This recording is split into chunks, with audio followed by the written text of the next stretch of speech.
காரை உங்களுக்கு சொப்பன சுந்தரி வேணுமா? காரை கேட்குற மாதிரி சொப்பன சுந்தரி எங்கன்னு கேட்குற மாதிரி கேட்குறாரு. அது வயசாகி போய் எப்படி என்ன ஆகி போச்சோ தெரியாது, அதுக்கு எத்தனை பிள்ளைங்களோ அதெல்லாம் தெரியாது. இந்த சொப்பன சுந்தரியை மறக்காதவங்க யாருமே கிடையாதுன்னு நினைக்கிறேன். பாருங்க அப்படி. ஆமாம் பாருங்க, சொப்பன சுந்தரியை வச்சுட்டு வீட்டுக்காரமா வந்துருக்காங்களா தெரியுமா? நீங்கள் சொப்பன சுந்தரி மேலே வச்சுருக்க ஆசை தெரியுமா உங்களுக்கு? எல்லா மதமும் சம்மதம், ஒரே ஒன்றே குலம் ஒருவனே தேவன்கிற மாதிரி எல்லாம் ஒன்றா தான் இருக்கிறோம். ஆகவே இது ஜாதி மதங்கள்லாம் பார்த்துட்டு நம்ம பழகிறது கிடையாது.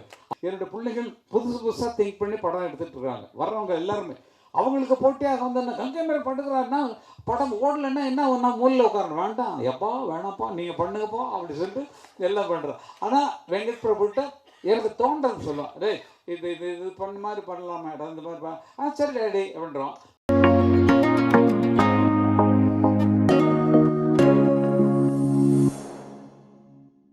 நாங்களே எல்லா இடத்துலையும் இருக்கணும் அப்படிங்கிற மாதிரி எண்ணம் இல்லை. மற்றவர்களும் வரணும், வளரணும், அதை நாங்கள் பார்த்து ரசிக்கணும் அப்படிங்கிற எண்ணத்தில் தான் நாங்கள் இது வரைக்குமே வாழ்ந்துருக்கிறோம். நாங்கள் சினிமாவுக்கு வந்து 76 தான் அன்னக்கிளி இருந்தது. ஆனால் வந்து நாங்கள் அதுக்கு முன்னாலே வந்து 70லேருந்து நாங்கள் வந்து சினிமாவில் ஒர்க் பண்ணிருக்கோம். மியூசிஷியன் தான். அப்போ எங்களுடைய வருஷம் எவ்வளோ பாருங்க, 55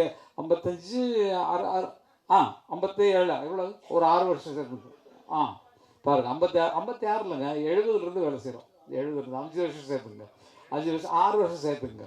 அப்போ வந்து அப்படி அப்படி ஆஃபீஸ் சொல்லு கணக்கில் வீக்கு நான் 56 வருஷம் 56 இல்லைங்க, 1970லேருந்து 76லேருந்து தான் 50 எங்களுக்கு. அன்னக்கிளி வெளிவந்து 76, 70லேருந்து நாங்கள் ஒர்க் பண்ணிட்டு இருக்கோம். 56 வருஷம் ஆகுது. இன்னைக்கு சினிமாவில் வந்து நின்று, ஏன்னா மியூசிஷியனாக வந்து நின்று அவங்க போய் கான்டாக்ட் பண்ணி நின்று பாட்டு எழுதுறதுலாம் லேட்டு தான். 76 77 தான் நான் பாடல் எழுத ஆரம்பித்தேன்.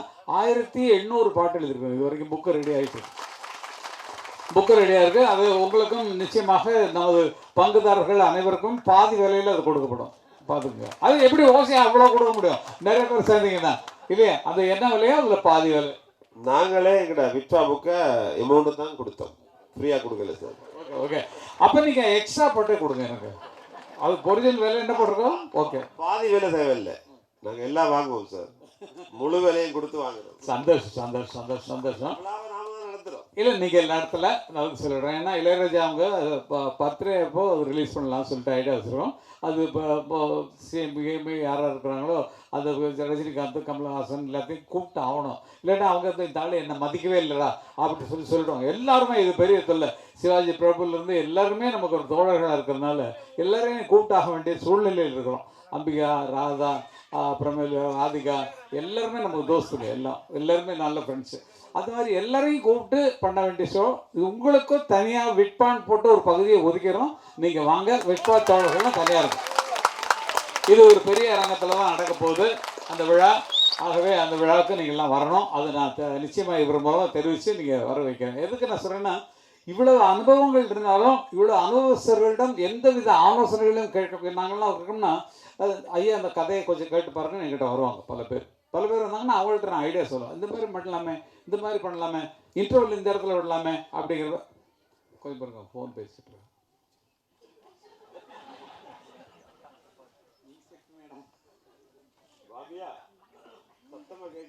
ஆமாம்மா.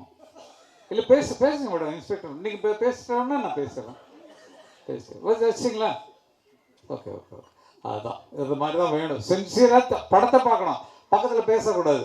அந்த மாதிரி இருந்தால் தான் அது வந்து நம்ம கவனத்தை முழுசாங்க செலுத்துகிறோம் அப்படிங்கிற ஒரு எண்ணம். சும்மா காமெடிக்காக தான் சொன்னேன், உங்களை வந்து சீரியஸாக சொல்ல.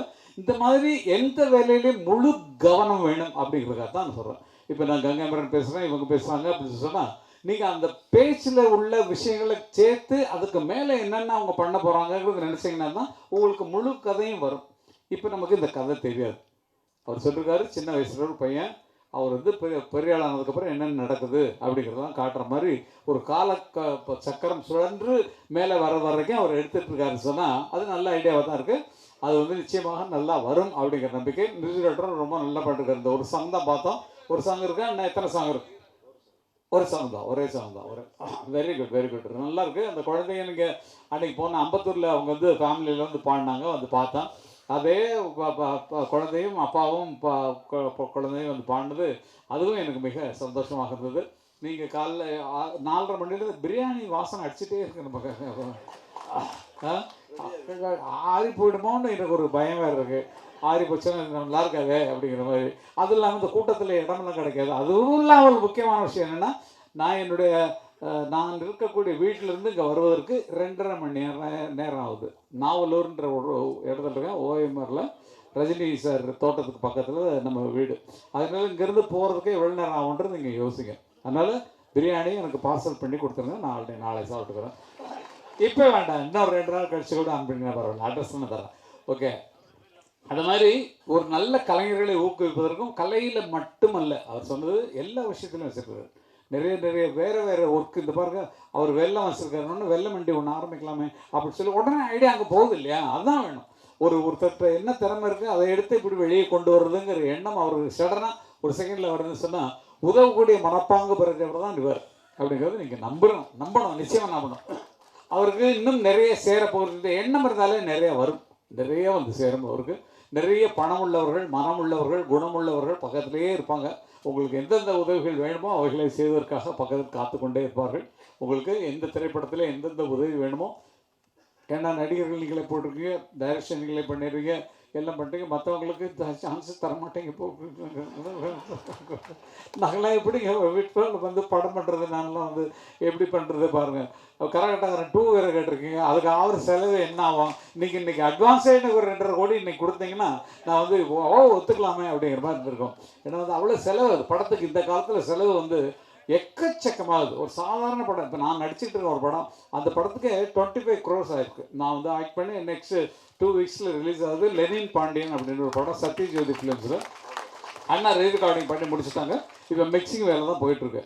ஆக அந்த மாதிரி படங்களை எடுப்பதற்கே 20-25 lakhs கோடி போகுதுன்னு சொன்னால், இனிமேல் கரகாட்டக்காரன் மாதிரி எடுக்கிறது எவ்வளவுக்கு போகணும் அப்படிங்கிறது அதுக்கு நம்ம தேரணும். அதுவும் இல்லாமல் செகண்டாக எடுக்கிற படம் வந்து அது நல்லா இருந்துச்சுப்பா அப்படின்னு ஒரு வார்த்தை சொல்லுவாங்களோங்கிறதுக்காகவே நம்ம மாற வேண்டியிருக்கு.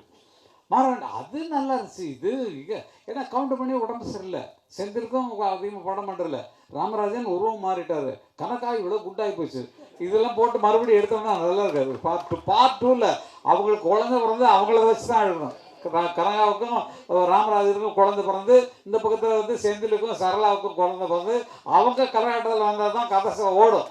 ஆக அந்த புது முயற்சியில் எக்ஸ்பெரிமெண்ட்ல தான் போகக்கூடாது. அதனால் என்ன வருதோ திங்கிங், இந்த காலத்தில் என்ன வருதோ. அதுவும் இல்லாமல் இப்போ என்னை பொறுத்தவரைக்கும் எடுத்திங்கன்னா எங்கள் ஃபேமிலி ஃபுல்லாகவே மியூசிக்கில் தான் இருக்குது, சினிமாவில் தான் இருக்குது. என்னுடைய பையன் வந்து வெங்கட் பிரபு பிரேம்ஜி. வெங்கட் பிரபு இப்போ ஒரு படம் பண்ணிருக்கான். இப்போ தான் முந்தா நாள் அஜித் கூப்பிட்டாருன்னு சொல்லிட்டு இப்போ துபாயில் போயிட்டு இன்றைக்கி எல்லா இதுலேயும் வந்துட்டு பார்த்துருப்பீங்க. அவரை ஃபோட்டோ எடுத்து போட்டிருக்காங்க, ரேஸில் போய் நின்றுருக்கான்.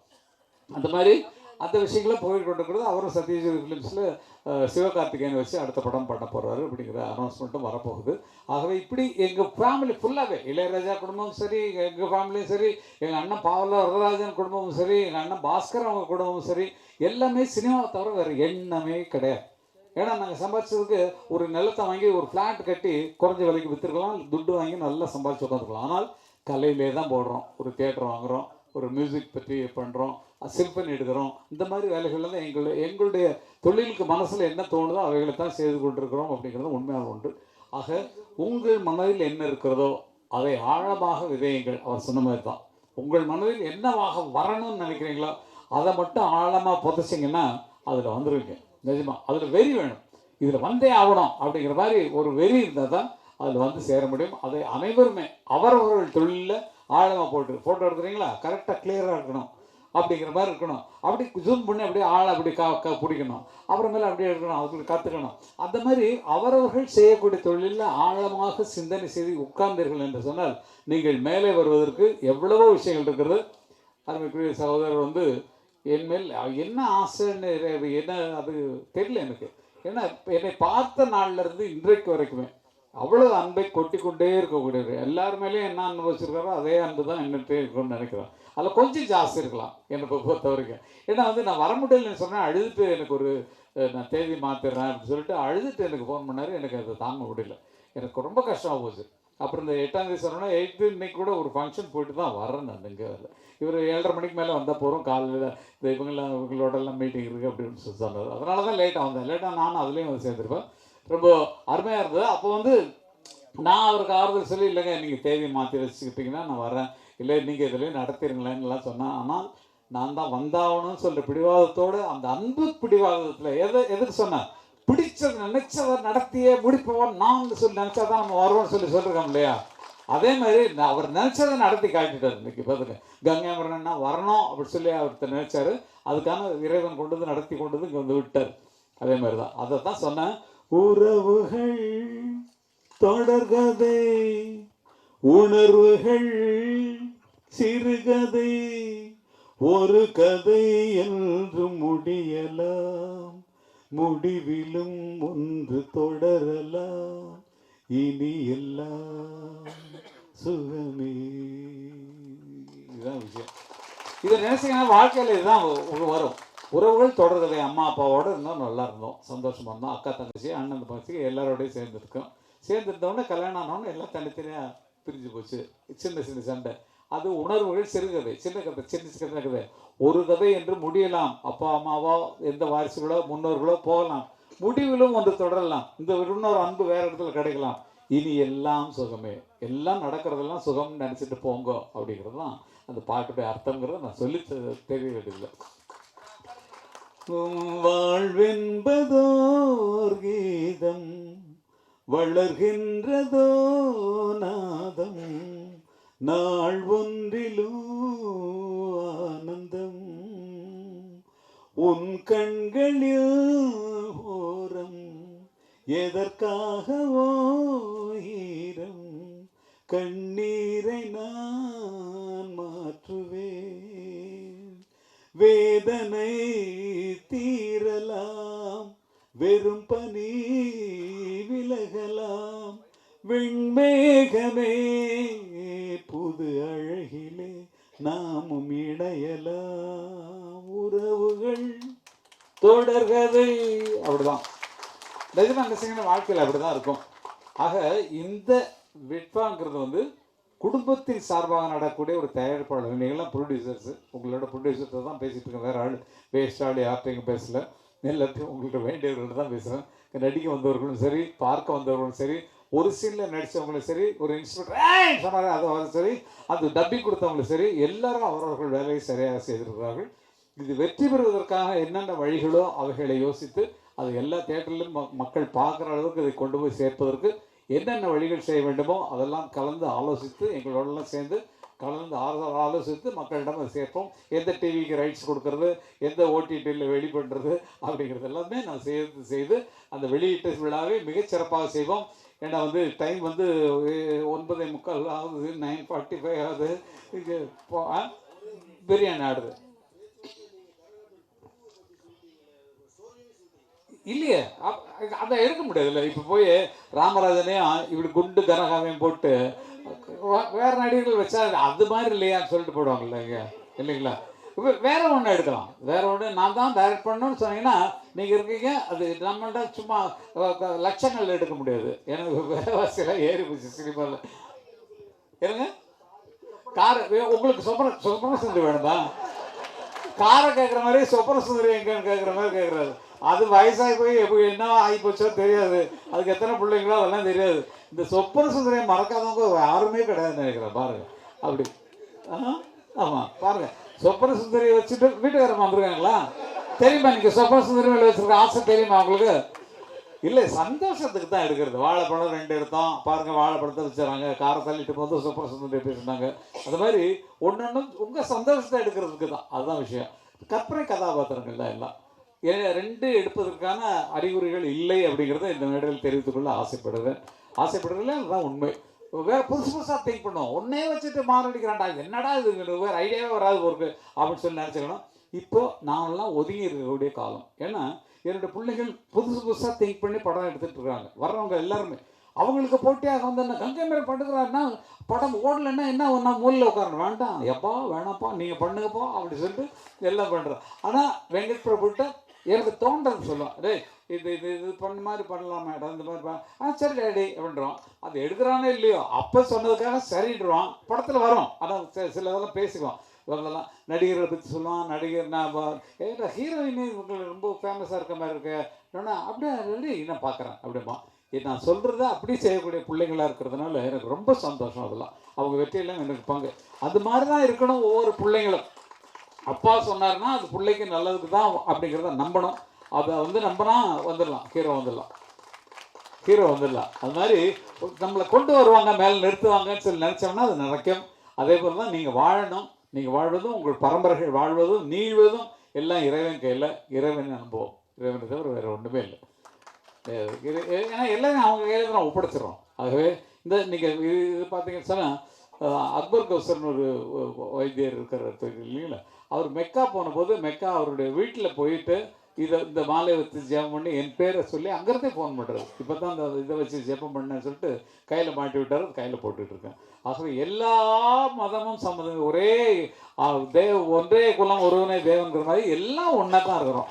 ஆகவே இது ஜாதி மதங்கள்லாம் பார்த்துட்டு நம்ம பழகிறது கிடையாது. அன்பு எங்கே இருக்கோ அங்கே போய் அடைக்கலமாயிடுவோம். ஆகவே அன்பு நிறைய நிறைய நிறைய நிறைய நிறைய நிறைய வச்சுருக்காரு எல்லார் மேலேயும்.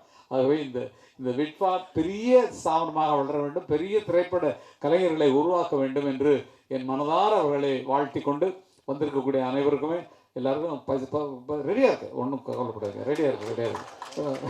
நன்றி நன்றி நன்றி நன்றி நன்றி நன்றி நன்றி.